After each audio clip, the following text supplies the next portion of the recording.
नमस्कार प्यारे विद्यार्थियों, आज हम पढ़ेंगे फल परिरक्षण, फ्रूट प्रिजर्वेशन। हर कंपटीशन में इस चैप्टर में से भी जो है क्वेश्चंस पुटअप होते हैं, चाहे जेट हो चाहे आपका सुपरवाइजर हो।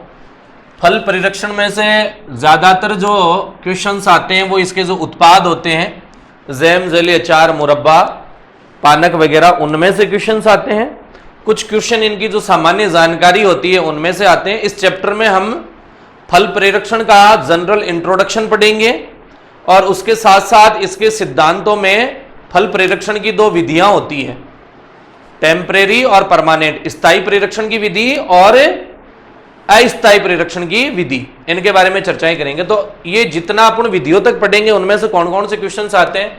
बहुत से कंपटीशन में ये पूछा जाता है कि भारत में कितने प्रतिशत फल एवं सब्जियों का अपन प्रोसेसिंग करते हैं या जो है परिरक्षण करते हैं, प्रिजर्वेशन कहते हैं। तो भारत में मात्र 2% ही फल सब्जियों का परिरक्षण किया जाता है, बाकी हम उनको ताजा या कच्चा खाने के काम में ही लेते हैं या खराब हो जाती। कई कंपटीशन में यह भी पूछ लेते हैं कि भारत में तोड़ने के बाद में, हार्वेस्टिंग के बाद में कितने प्रतिशत फल सब्जियां खराब हो जाती हैं।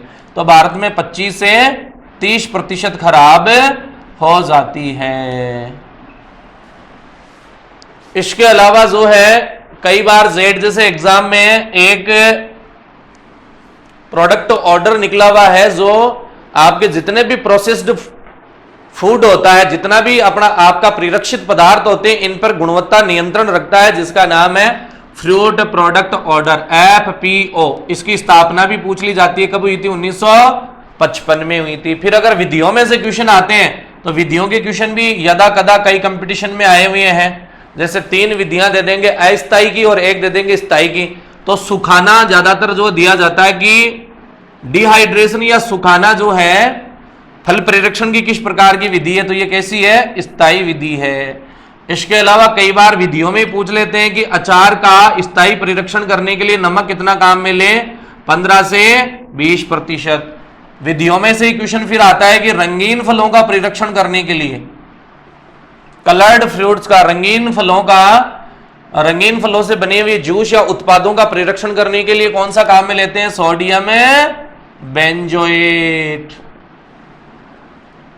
सोडियम बेंजोएट में से क्वेश्चन बहुत से कंपटीशन में पूछा जाता है। अभी महिला सुपरवाइजर, महिला पर्यवेक्षक में भी पूछा गया था कि टमाटर के शोष का परिरक्षण कहां से होता है? सोडियम बेंजोएट से। एक बार जेड 2009 में यूं आया था कि निम्न में से टमाटर शोष का परिरक्षण कौन करता है, तो उसमें सोडियम बेंजोएट नहीं था, ऑप्शन में बेंजोइक अम्ल था। क्या था? बेंजोइक अम्ल। तो सोडियम बेंजोएट में भी जो बेंजोइक अम्ल है, यह बेंजोइक अम्ल ही किसका काम करता है? परिरक्षण का, प्रिजर्वेशन का कार्य करता है। तो ये उत्पाद से पहले की चीजें पढ़ेंगे हम कि फल परिरक्षण भारत में कितना हो रहा है, कैसे हो रहा है, विदेशों में क्या है, कौन सी सब्जी ज्यादा खराब होती है, कौन कौन सी विधियां हैं, कौन कौन से पदार्थ है जिनसे अपन ये सब चीजें करेंगे। तो ऐसे करके बिल्कुल इजी से क्वेश्चंस आते हैं। अब स्टेप बाय स्टेप इस टॉपिक को अपन पढ़ेंगे।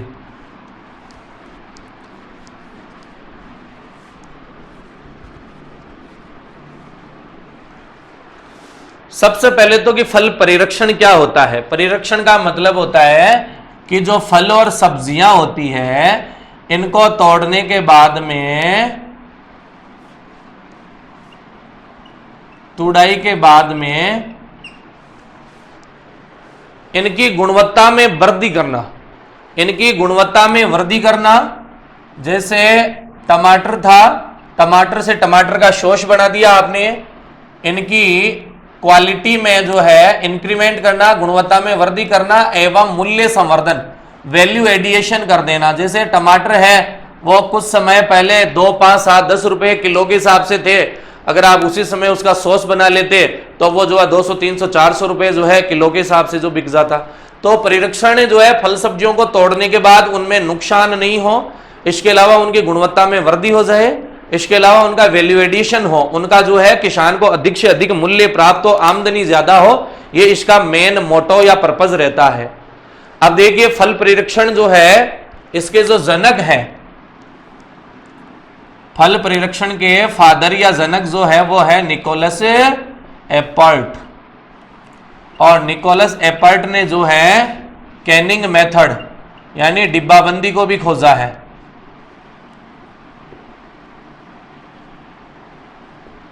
डिब्बाबंदी को भी किसने खोजा था? निकोलस एपर्ट ने। इसलिए डिब्बाबंदी को एपर्टाइजेशन भी कहते हैं।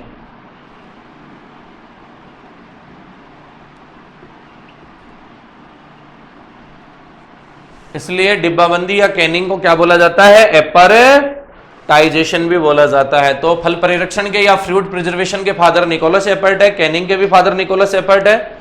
अच्छा, इस फल परिरक्षण में जो प्रथम हिंदी की किताब है, प्रथम हिंदी की जो बुक है, पुस्तक है फल परिरक्षण के ऊपर, वो लिखी गई थी फल तरकारी परिरक्षण एवं प्रौद्योगिकी। फल तरकारी परिरक्षण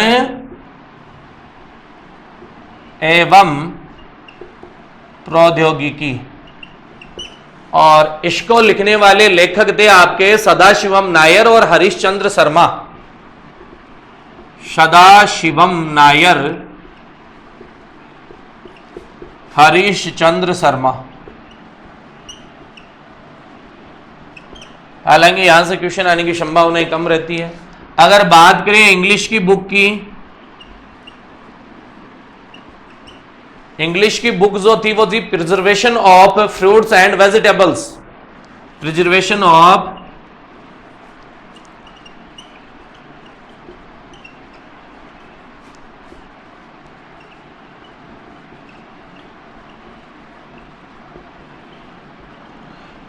ऑफ फ्रूट्स एंड वेजिटेबल्स। और इसके जो राइटर थे, लेखक थे, वो थे जीएस टंडन थे, गिरधारी लाल थे, जीलाल थे, सिद्धप्पा थे। तो थोड़ा सा ये भी आप लोग ध्यान रख लेना कि फ्रूट प्रिजर्वेशन पे फर्स्ट इंग्लिश की बुक कौन सी थी, हिंदी की बुक कौन सी थी। फिर इसके बाद में आता है कि भारत में जो प्रथम परिरक्षण उद्योगशाला खोली गई वो मुंबई में 1920 में खोली गई। तो प्रथम परिरक्षण प्रयोगशाला, प्रथम परिरक्षण प्रिजर्व लेबोरेटरी जो है, प्रथम परिरक्षण प्रयोगशाला या जो उद्योगशाला है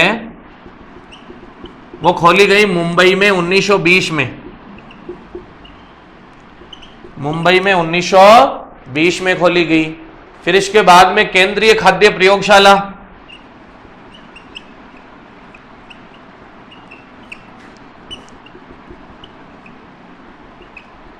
केंद्रीय खाद्य प्रयोगशाला खोली गई कलकत्ता में। फिर अभी अपुन ने जब चैप्टर स्टार्ट किया था उस समय कौन कौन से क्वेश्चन कहां से पुटअप होते हैं, उसमें एक चीज लिखी थी कि परिरक्षित पदार्थों पे गुणवत्ता एवं नियंत्रण का जो कार्य करता है वो है fruit product order, FPO, fruit product order.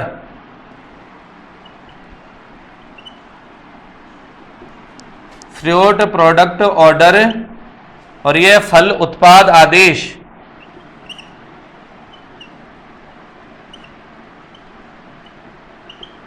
Fruit product order या फल उत्पाद आदेश, और ये लागू हुआ था 1955 में। और इसका कार्य होता है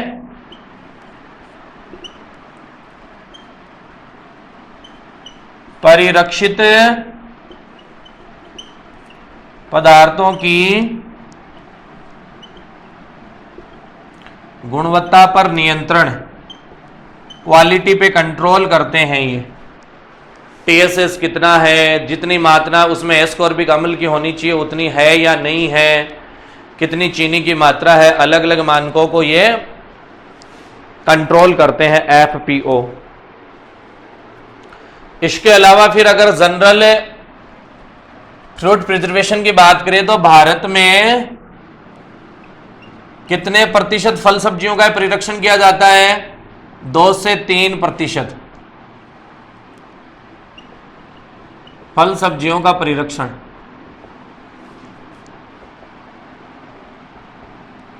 दो से 3% का ही किया जाता है। जबकि अगर बात में फॉरेन कंट्रीज की करूं, विदेशों की, तो विदेशों में 70 से 80% तक जो है फल सब्जियों को परिरक्षित किया जाता है, वो ताज़ा तोड़ने के बाद में उनका अचार, मुरब्बा, चटनी, स्क्वैश, जैम, जेली आदि चीजें बना लेते हैं।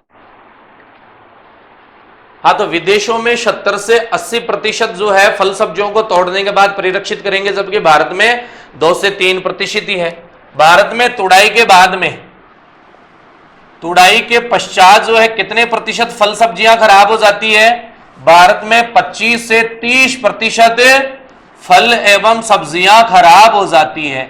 उनको उचित जो है भंडारण नहीं मिल पाता है, उनको जो है उचित भंडारण के साथ साथ जो है उनको जो खरीदार नहीं मिल पाते हैं। तो ऐसी स्थिति में जो है फल सब्जियां 25 से 30% तो हमारे ट्रांसपोर्टेशन के दौरान, यातायात के दौरान, खुदाई के बाद जो है खराब हो जाते हैं। अगर फलों में मैं खराब होने की बात करूं तो सबसे ज्यादा तुड़ाई के बाद फल खराब होता है आपका पपाया, पपीता। और अगर सब्जियों की बात करूं तो सबसे ज्यादा टमाटर और फूल गोभी तुड़ाई के बाद में खराब होते हैं। तो ये आप थोड़ा सा आगे ये देख लेंगे कि कितना कितना जो खराब होता है और कितने कितने % का अपन परिरक्षण करते हैं। इसके बाद में एक संस्थान, और संस्थान का नाम भी याद कर लेना आप, CFTRI, central food technology and research institute, केंद्रीय खाद्य तकनीक एवं अनुसंधान संस्थान, यह मैसूर कर्नाटक में है। मैसूर कर्नाटक में, यहां मैसूर कर्नाटक में एक अपना बगीचा भी है, वृंदावन गार्डन। वृंदावन गार्डन जो सबसे बड़ा औपचारिक उद्यान है, सबसे बड़ा फॉर्मल गार्डन है, सबसे बड़े औपचारिक उद्यान का उदाहरण है। तो एक बार तो आप इसका जनरल इंट्रोडक्शन देख लेंगे, एक दो बुक्स है, कौन कौन फादर है, कब कौन सा ऑर्डर लगा है ना। फिर इसके बाद में अपन पढ़ेंगे विधियां।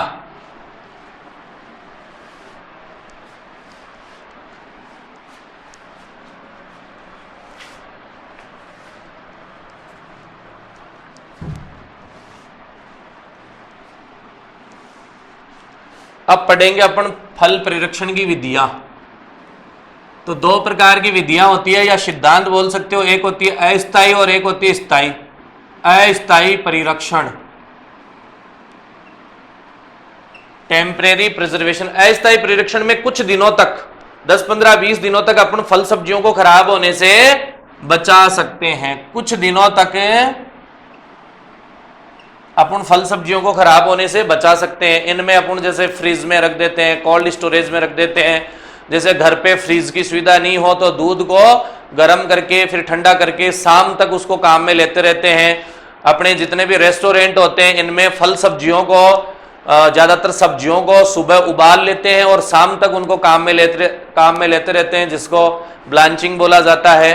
इसके अलावा अगर फल सब्जियों को आप साफ करके भी रख दो तो वो जो है आपके 1-2 दिन तक खराब नहीं होती है। तो अलग अलग इसमें विधियां, स्थायी और अस्थायी परिरक्षण में से आपको क्या करना है कि विधियों के नाम याद रखने हैं कि ये तो स्थायी में आएगी, ये स्थायी में आएगी।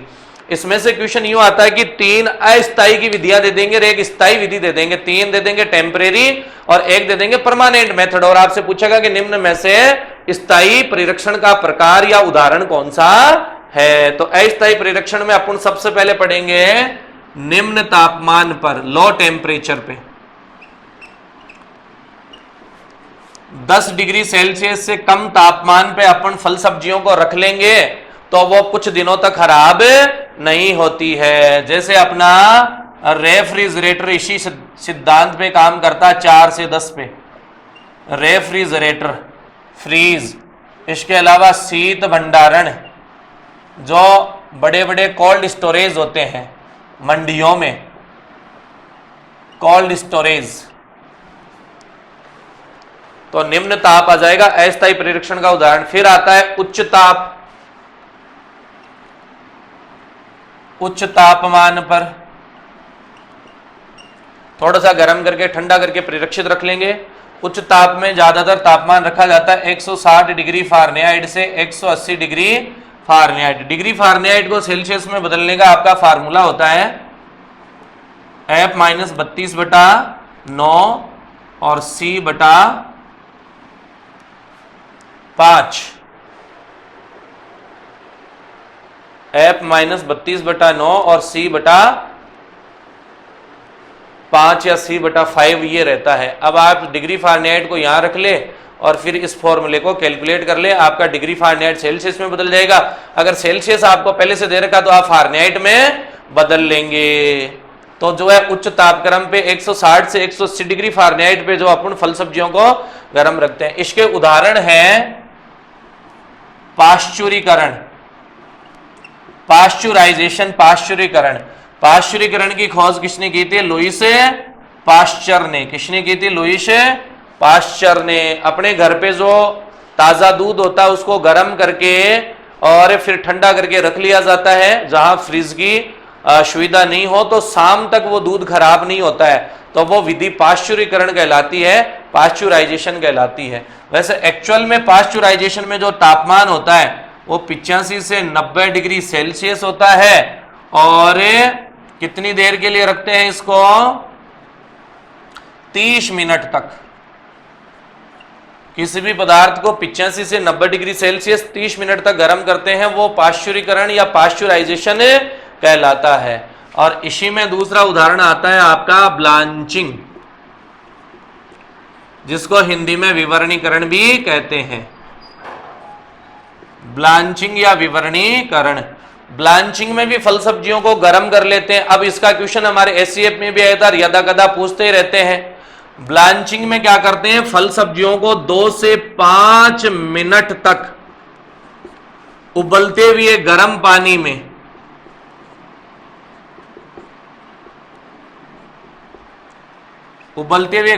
में रखा जाता है, फिर उनको बाहर निकाल के ठंडा कर लिया जाता है, ठंडा पानी में रख लिया जाता है। अब ये पूरे दिन भर तक या 2 दिन तक खराब नहीं होते हैं। जैसे आप रेस्टोरेंट पे जाते हो और फटाफट ऑर्डर करते हो कि आपको जैसे गोभी मसाला चाहिए या जैसे मसाला गट्टा चाहिए, तो आपको फटाफट 5 मिनट 4 मिनट में आपके जो है टेबल पे जो भोजन जो गरम गरम परोसा जाता है सब्जी, तो वो ब्लांचिंग की प्रोसीजर करके तैयार रखते हैं ना। तो फल सब्जियों को उनकी प्रकृति के अनुसार 2 से 5 मिनट तक उबलते हुए पानी में डालकर बाहर निकालना।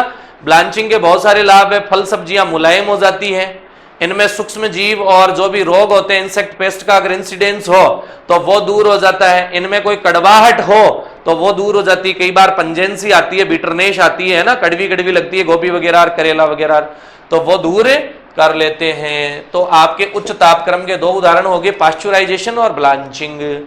फिर इसके बाद में तीसरा आता है अस्थायी प्रकार में, अस्थायी विधियों में आपका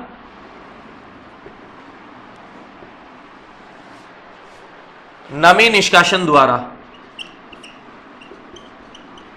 नमी निष्कासन द्वारा जो फल और सब्जियों में जो नमी की मात्रा, जल की मात्रा होती है, उसको कुछ हद तक कम कर दिया जाता है। थोड़ा बहुत उसमें मॉइस्चर को एक्सेस कर देते हैं, नमी को निकाल लेते हैं। इस विधि में क्या करेंगे? फल सब्जियों में 80 से 90% तक नमी रखेंगे और 10-20% नमी को बाहर निकाल देते हैं। थोड़ा सा नमी निष्कासन करने पर वो क्या करता है? सिकुड़ जाता है और जो है कुछ दिनों तक जो है खराब नहीं होता है। इसलिए याद रखना, नमी निष्कासन आएगा अस्थायी जो है परिरक्षण में, और पूरा सुखाना, पूरा अगर सुखा देंगे जिसको निर्जलीकरण या डिहाइड्रेशन कहते हैं, वो चला जाएगा स्थायी परिरक्षण में। पूरा सुखाते हैं जैसे काचरी, सांगरी, किशमिश, छुआरा, ये चले जाएंगे स्थायी परिरक्षण में। तो ये हो गया। नमी निष्कासन के बाद में फिर नेक्स्ट आता है अस्थायी परिरक्षण में आपका मृदु प्रतिरोधी पदार्थों द्वारा। मृदु प्रतिरोधी पदार्थ। मृदु प्रतिरोधी पदार्थ कौन कौन से होते हैं? नमक है, चीनी है, सिरका, विनेगर है। अगर इनकी कम मात्रा काम में लेंगे, नमक, चीनी, सिरका की अगर कम मात्रा काम में लेंगे तो ये कुछ समय तक, कुछ दिनों तक जो आपका परिरक्षण का काम करेंगे। इनकी अगर अधिक मात्रा काम में ले लेंगे तो ये स्थायी तौर पे जो है परिरक्षण का कार्य करेंगे। नमक और चीनी वैसे जो है आपके ऑस्मोसिस के प्रिंसिपल पे काम करते हैं, जिसका डिस्कशन अपन थोड़ा सा आगे करेंगे, प्रासरण के दाब पे। प्रासरण के दाब सिद्धांत पे कार्य करते हैं। तो नमक, कितना प्रतिशत नमक अस्थायी परिरक्षण का काम करता है? 6 से 8%। अगर मैं चीनी की बात करूं तो चीनी कितने करती है? 42 से 50% चीनी अस्थायी परिरक्षण का कार्य करती है। अगर बात करूं मैं सिरका की, सिरका बोले तो विनेगर, तो सिरका या विनेगर करता है लगभग आधा से 1.5%, है ना, 0.5 से 1.5%। आधा से 1.5% सिरका या विनेगर किसका काम करता है? अस्थायी परिरक्षण का कार्य करता है। फिर इसके बाद में आती है स्वच्छता, सैनिटेशन।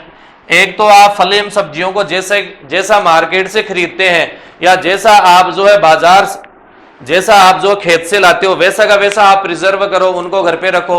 और एक आप उनको लाने के बाद में थोड़ा सा जो है उनको धोकर एकदम जो है साफ कपड़े से पोंछकर अगर रखेंगे तो उनकी जो है लाइफ स्पान बढ़ जाएगी, जीवन अवधि बढ़ जाएगी। अब इस स्वच्छता में 2 टर्म्स आती है छोटी छोटी, जो मैं आपको ऐसे जनरली बता देता हूं, इससे रिलेटेड ही है।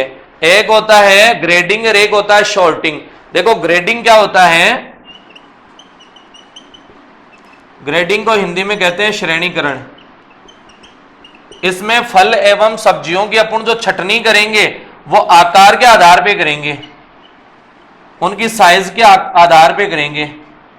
फल सब्जियों की छटनी उनके आकार के आधार पे, साइज पे करेंगे कि ये बड़ी साइज का प्याज है, ये मध्यम साइज का है, ये छोटी का है, कोई भी फल हो तो वो तो कहलाएगा ग्रेडिंग। और एक होता है शॉर्टिंग। शॉर्टिंग होता है कि जैसे जो स्वस्थ, एकदम स्वस्थ हेल्दी है दिखने में, उन टमाटर को या उन फलों को आप अलग जो छांट लेंगे, और जो अस्वस्थ हैं, सिकुड़े हुए हैं, या जैसे मान लो कि कुछ रोगी हैं, ऐसे फलों को आप अलग कर लेंगे। तो ये किया जाता है, आपका शॉर्टिंग किया जाता है उनकी हेल्थ के हिसाब से कि ये जो रोगी फल है उनको अलग कर लो और स्वस्थ फलों को आप अलग कर लो, वो कहलाता है आपका शॉर्टिंग। तो ऐसे करके ये अस्थायी परिरक्षण की कुछ विधियां हो गई। अब पढ़ेंगे स्थायी परिरक्षण, इसका स्क्रीनशॉट ले लें। अब पढ़ेंगे परमानेंट प्रिजर्वेशन मेथड्स।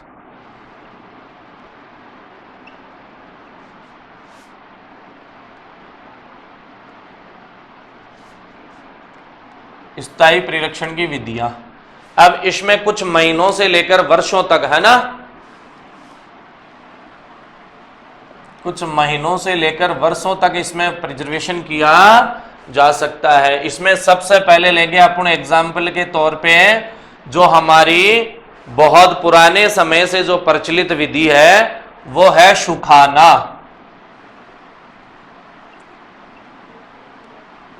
ऑब्लिक निर्जलीकरण, जिसको बोलते हैं डिहाइड्रेशन। देखिए नमी निष्कासन में तो हम 10-20% ही नमी कम कर रहे थे, 80 से 90% जल की मात्रा रख रहे थे। इसमें अपने ऑलमोस्ट 70 से 80% TSS कर देंगे, यानी मात्र 20-30% ही नमी रखेंगे। तो इसमें क्या करेंगे अपन, TSS को 70 से 80% रख देंगे। जैसे काचरी है, सांगरी है, ग्वार की फली है, इसके अलावा किशमिश है, छुआरा है, ये सारे किसके उदाहरण हैं? सुखाना या निर्जलीकरण के। ये बहुत पुरानी विधि है। इसमें फलों को सीधे तोड़कर सुखा लेते हैं या उबालकर छोटे छोटे टुकड़ों में बांटकर, केरी को भी सुखा लेते हैं ना। तो सुखाना, जैसा कि इसके नाम से पता चल रहा है, ये बहुत बार पूछा जाता है कि निम्न में से स्थायी परिरक्षण की विधि कौन सी है। सुखाना ऑप्शन में दे देते हैं, 3 दे देते हैं अस्थायी परिरक्षण के, है ना। तो इसके एग्जाम्पल हो जाएंगे अंगूर से जैसे किशमिश है, खजूर से छुआरा है, खेजड़ी से जैसे सांगरी है, इसके अलावा केर है, ग्वार फली है, ये सभी इसके उदाहरण आ जाएंगे सुखाना के। फिर इसके बाद में इसमें दूसरी विधि आती है जो स्थायी परिरक्षण में है, वो है स्टेरिलाइजेशन, जीवाणु विहीनीकरण या निर्जमीकरण की क्रिया। स्टेरिलाइजेशन की।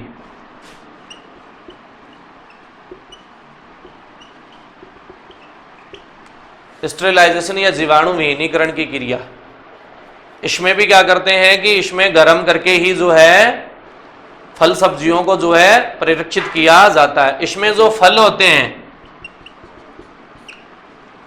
फलों को 100 डिग्री सेल्सियस तापमान पे गर्म किया जाता है। कितने डिग्री पे? 100 डिग्री सेल्सियस तापमान पे 30 मिनट तक। और ये सेम प्रोसीजर अपन जो कैनिंग या डिब्बाबंदी में अपनाते हैं। डिब्बाबंदी में भी फलों को जो अपन प्रोसेस्ड करते हैं, प्रोसेसिंग करते हैं, तो 100 डिग्री सेल्सियस तापमान पे गर्म करते हैं। और ये क्वेश्चन जेट में आया हुआ अभी रिसेंटली 18-19 के पेपर में कि डिब्बाबंदी में फलों को कितने डिग्री सेल्सियस पे गर्म किया जाता है? 100 डिग्री सेल्सियस पे। तो निर्जमीकरण में भी यही है। और सब्जियों के केस में क्षारीय प्रकृति के अगर कोई पदार्थ हो तो 115 से 121 डिग्री सेल्सियस तापमान पे गर्म किया जाता है। और कितने समय तक? 30 से 60 मिनट तक। 30 से 60 मिनट तक किया जाता है। निर्जमीकरण का एक उदाहरण होता है शीत निर्जमीकरण।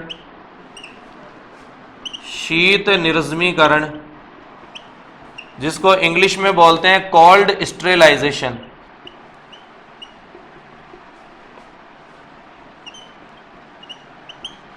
कोल्ड स्टेरिलाइजेशन या शीत निर्जमीकरण। ये कोल्ड स्टेरिलाइजेशन जो होता है वो कहां से किया जाता है? ये किया जाता है गामा विकिरणों के द्वारा। गामा विकिरणों के द्वारा फल सब्जियों को खराब होने से बचाना या परिरक्षित करना क्या कहलाता है? Cold sterilisation. गामा विकिरणों के द्वारा, है ना, गामा रेज के द्वारा। अच्छा, इसका दूसरा नाम जीवाणु विहीनीकरण भी है। इसी को जीवाणु विहीनीकरण भी कहते हैं।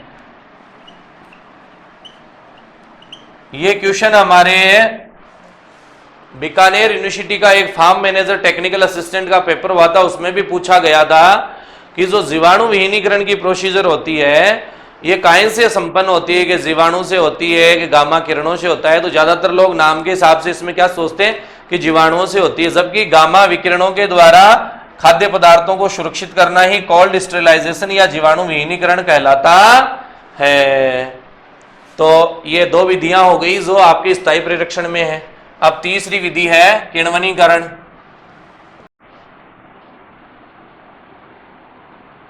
फर्मेंटेशन के द्वारा। किण्वन में क्या होता है कि किसी भी खाद्य पदार्थ को सड़ाकर उसको परिरक्षित रखा जाता है। कोई भी शर्करा युक्त खाद्य पदार्थ है, हेक्सोज हो चाहे डेक्सट्रोज हो, शर्करा युक्त खाद्य पदार्थ को एंजाइम युक्त सूक्ष्म जीवों के द्वारा, सूक्ष्म जीव ऐसे होंगे जिनमें एंजाइमों की उपस्थिति हो, एंजाइम युक्त सूक्ष्म जीवों के द्वारा शर्करा युक्त खाद्य पदार्थों को एंजाइम युक्त सूक्ष्म जीवों के द्वारा अपघटन करना या सड़ाना किण्वन कहलाता है या फर्मेंटेशन कहलाता है। अब अपन फर्मेंटेशन के प्रकार पढ़ेंगे किण्वन के। पहला है एल्कोहलिक किण्वन, एल्कोहलिक फर्मेंटेशन। इसमें क्या होता है कि जो भी आपका शर्करा युक्त खाद्य पदार्थ होगा, हेक्सोज, डेक्सट्रोज, पेंटोज जो भी है, उसको लास्ट में परिरक्षण का काम करेगा एल्कोहल। जैसे आपकी शराब जो होती है, दारू जो होती है, वो कहीं से परिरक्षित रहती है? एल्कोहल से, एथिल एल्कोहल से। तो देखिए एल्कोहलिक किण्वन में क्या होता है, C6H12 है, O6 जो है O2, और यीस्ट या खमीर एंजाइम की उपस्थिति में यह कन्वर्ट हो जाती है 2C2H5OH 6CO2। ये जो C6H12 है, C6H12O6, ये कोई ग्लूकोज है, हेक्सोज शर्करा है। ये कोई भी पदार्थ हो सकता है, जौ है, बाजरा है, गेहूं है, अंगूर है, आलू है, कोई भी खाद्य पदार्थ जिसको सड़ाया जाता है और सड़ाने के बाद में ये बनता है 2C2H5OH, और ये है आपका एथिल एल्कोहल। और ये एल्कोहल, एथिल एल्कोहल ही शराब को क्या करता है? सुरक्षित करता है। तो थोड़ा सा देख लेंगे इसको भी। फिर इसके बाद में इसमें दूसरा उदाहरण आता है एसिटिक अम्ल। एसिटिक अम्ल फर्मेंटेशन या किण्वन। इसमें जो है लास्ट में परिरक्षण का कार्य कौन करता है? एसिटिक अम्ल करता है। कौन करता है? एसिटिक अम्ल परिरक्षण का कार्य करता है अंतिम उत्पाद के रूप में। और ये किसको परिरक्षित करता है? किसमें काम में आता है? सिरका और विनेगर। सिरका विनेगर में जो है परिरक्षण का कार्य एसिटिक अम्ल करेगा। फिर इसके बाद में आता है लैक्टिक अम्ल। इसमें भी आपके जो भी शर्करा युक्त हेक्सोज जो पदार्थ है वो लास्ट में लैक्टिक एसिड में कन्वर्ट हो जाएंगे, और लैक्टिक एसिड जो है वो आपके किसका काम करेगा? परिरक्षण का। और ज्यादातर लैक्टिक अम्ल किसमें परिरक्षण का कार्य करता है? किस चीज में? अचार में। अचार में जो अचारीय सुगंध आती है, पिकल फ्लेवर जिसको बोलते हैं, वो भी आपके किसके कारण आता है? लैक्टिक एसिड के कारण ही आता है। तो इसका थोड़ा सा स्क्रीनशॉट ले ले, फिर आगे बढ़ते हैं। यह आपके हो गए किण्वन के तीनों प्रकार। फिर इसके बाद में आता है नेक्स्ट स्थायी परिरक्षण की विधि है आपकी 3 नंबर 4 नंबर पे जो भी है प्रासरण दाब के सिद्धांत पर।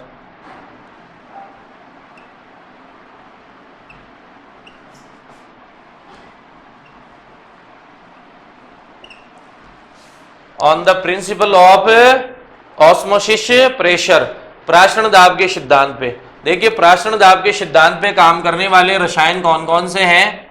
एक तो है आपका नमक और एक है आपकी चीनी। अब ये कैसे कार्य करेंगे? जैसे मान लो कि ये आपका डिब्बा है, जार है, और इस जार में आपने क्या भर रखा है? जैसे अचार के ये टुकड़े हैं।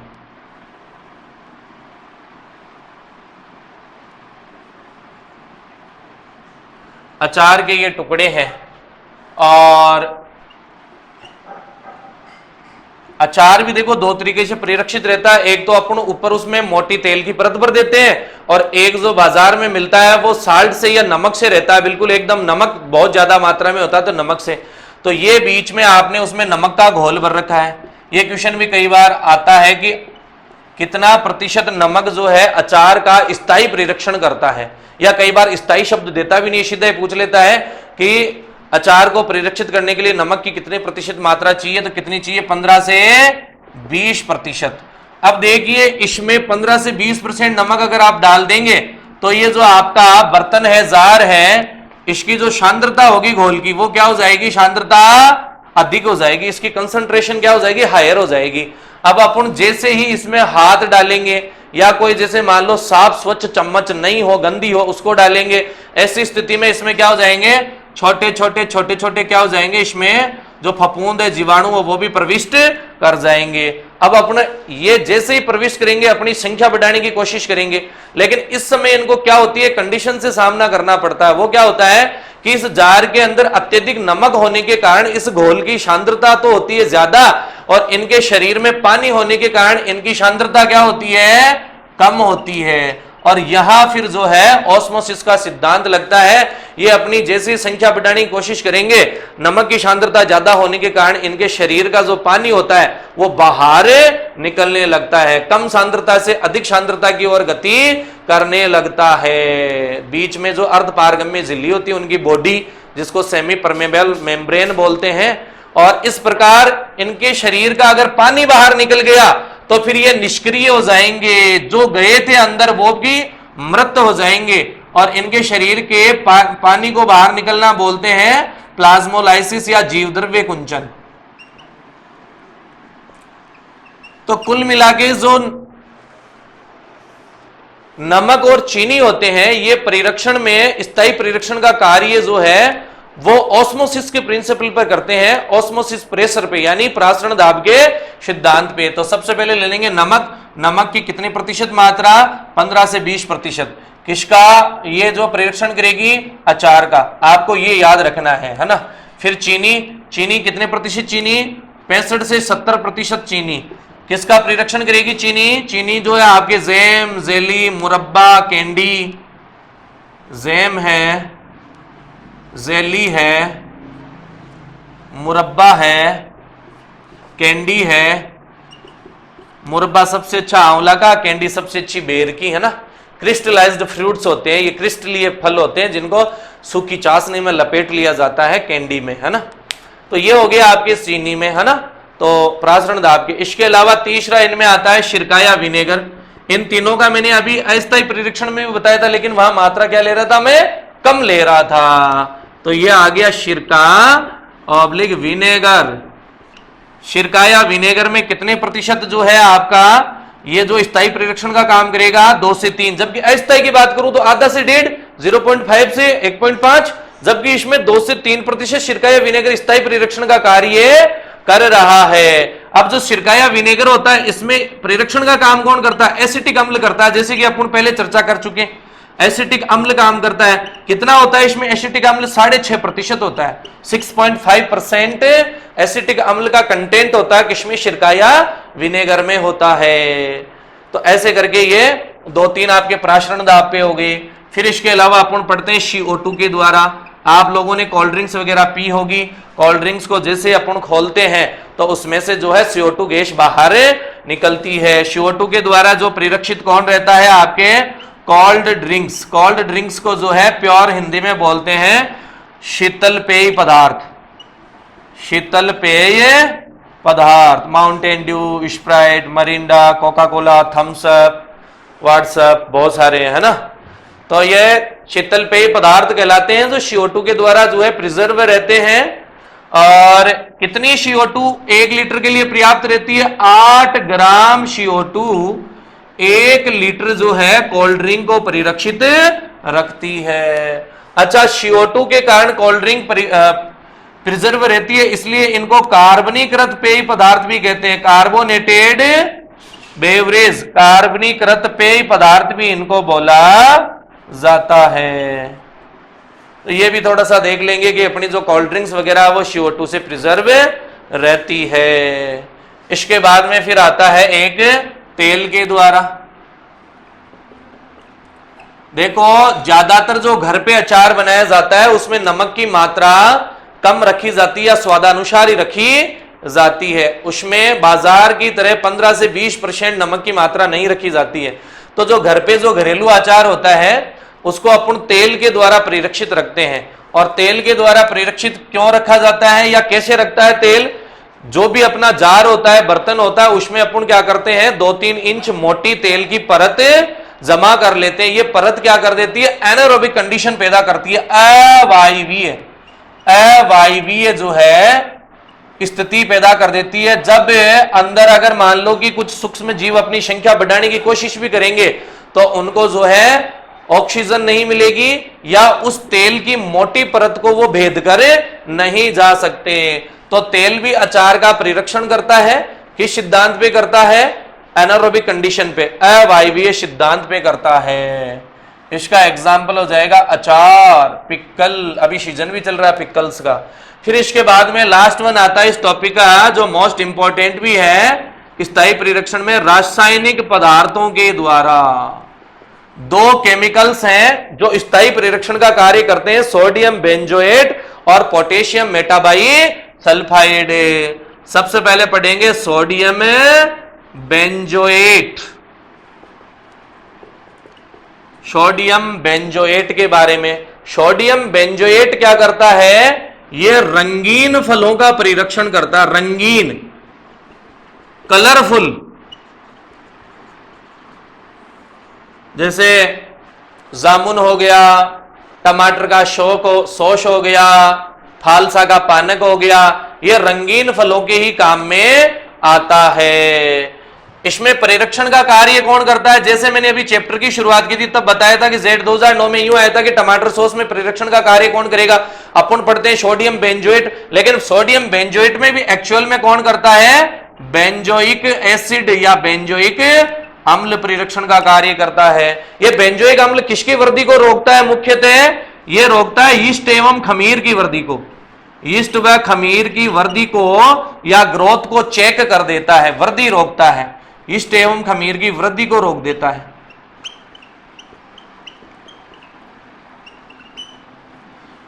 फिर अगर बात करें इसकी मात्रा की कि इसकी कितनी मात्रा काम में लेते हैं, तो देखिए इसकी मात्रा काम में ली जाती है 500 से 700 ppm। और अगर पीपीएम को परसेंटेज में बदलना हो तो कितने का भाग दे दो भैया, 10,000 का भाग आप लगा दो। ऐसी स्थिति में ये जो है अगर परसेंट में पूछे तो 0.05 से 0.07% होता है। अब जो क्वेश्चन मोस्ट इंपोर्टेंट आता है वो आता है कि टमाटर सॉस को परिरक्षित कहीं से किया जाता है। टमाटर सॉस का रंग लाल होता है, ये किससे किया जाता है, सोडियम बेंजोएट। बहुत सी बार आया हुआ क्वेश्चन है भैया। टमाटर सॉस को कहीं से परिरक्षित रखेंगे, सोडियम बेंजोएट से। इसके अलावा आपके जामुन और फालसा दोनों को खाने के बाद में जीभ नीली हो जाती है। जामुन व फालसा का जो पानक होता है जो नीले रंग का होगा, नीला हो गया तो रंगीन हो गया, उसके लिए भी क्या काम में लेंगे, सोडियम बेंजोएट। तो थोड़ा सा आप सोडियम बेंजोएट के बारे में भी थोड़ा ढंग से पढ़ें। फिर इसके बाद में दूसरा रासायनिक पदार्थ आता है वो आता है आपका पोटेशियम मेटाबाइसल्फाइड।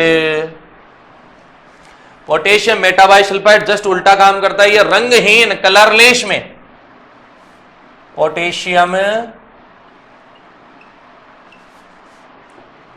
मेटाबाइसल्फाइड, जिसको शॉर्ट में बोला जाता है KMS, पोटेशियम मेटाबाइसल्फाइड, जिसका सूत्र होता है K2H2O5 होता है। ये कौन से फलों में अच्छा कार्य करेगा, रंगहीन। अगर इसको रंगीन में डाल देंगे कलरफुल में तो रंग उड़ा देगा, ये कलर फॉल्ट कर देगा। तो इसको काम में लेते हैं अपन कलरलेस फ्रूट्स में, रंगहीन में काम में लेते हैं। इसमें परिरक्षण का कार्य कौन करता है, पोटेशियम मेटाबाइसल्फाइड में प्रिजर्वेशन का कार्य कौन करता है, इसमें करती है सल्फर डाइऑक्साइड। जो इसमें गैस होती है ना, ये तो करती है परिरक्षण का कार्य। और इसमें रंग उड़ाने का कार्य कौन करता है, रंग उड़ाने का कार्य करता है पोटेशियम। कौन करता है, पोटेशियम करता है। अगर बात करें इसकी मात्रा की तो इसकी मात्रा ली जाती है 350 से लेके 500 ppm ली जाती है।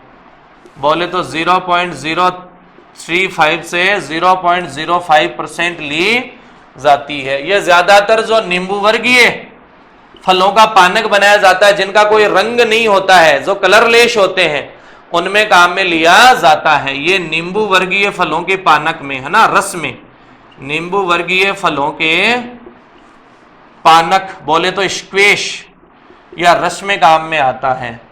यह आपका सोडियम बेंजोएट तो ईस्ट और खमीर की वृद्धि को रोक रहा था, बेंजोइक एसिड, जबकि आपकी जो SO2 गैस होती है जो परिरक्षण का कार्य कर रही है, ये जीवाणु और कवकों की वृद्धि को रोक देती है। जीवाणु बैक्टीरिया और फंगस की ग्रोथ को चेक करती है, जीवाणु एवं कवकों की वृद्धि को रोकती है। भैया ये मोटा मोटा फल परिरक्षण का जनरल इंट्रोडक्शन के बाद में फल परिरक्षण की विधियां स्थायी और अस्थायी, इनके बारे में चर्चाएं कर ली। अब नेक्स्ट अपना जो टॉपिक रहेगा उसमें एक तो कैनिंग डिब्बाबंदी के बारे में, और फिर आपके फ्रूट प्रिजर्वेशन के प्रोडक्ट्स हैं, जैम, जेली, अचार, मुरब्बा, चटनी, स्क्वैश, पानक, कॉर्डियल, शरबत, सिरप, इनके ऊपर अपन चर्चाएं करेंगे। Thank you.